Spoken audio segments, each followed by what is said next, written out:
Welcome to another episode of 10 Minute Land Surveyor. I'm Dave Woolley. Like most of you, I've been following the news pretty closely and seeing the federal government cancel hundreds of millions, if not billions of dollars of private contracts.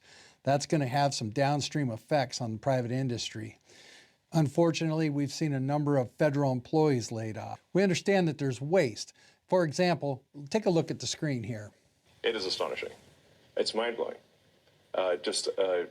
We routinely encounter wastes of $1 billion or more, casually. For example, like the simple survey that was literally a 10-question survey that you could do with SurveyMonkey, cost you about $10,000. The government was being charged almost $1 billion for that. For just the survey? $1 billion for a simple online survey. Do you like the national park? And then there appeared to be no feedback loop for what would be done with that survey. So the survey would just go into nothing. It was like insane.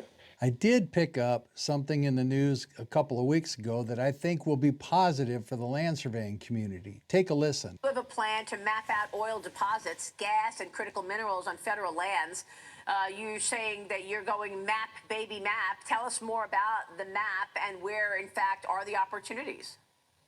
Well, of course, part of the Department of Interior is the U.S. Geologic Survey, and that's been an important part of our country. But if you go back, Maria, I'm sure you know the history. It's been over 200 years ago when William Smith in England created the first map of the strata of England and Wales, the underground material that allowed Britain to become energy dominant with low-cost energy. Britain then became the powerhouse, the world's largest navy for over a century.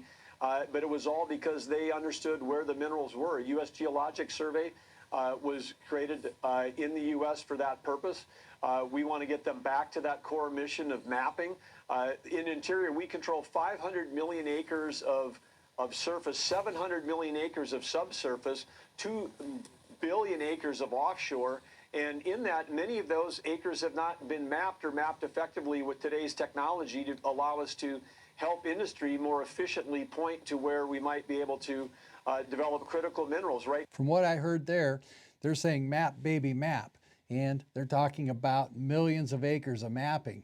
Right now might be a good time to blow the dust off that BLM manual that you have and think about surveying federal lands. There may be some opportunities in there. I also heard him mention some of the new technology. So I'm thinking LiDAR, drones, and some of the new mapping tools that we're currently using. I would like to think there's going to be some opportunities for the land surveying community going forward. Put away your clown shoes, pack away your mini bike, think about what it's like to be on a road crew surveying federal lands. Thank you and have a nice day.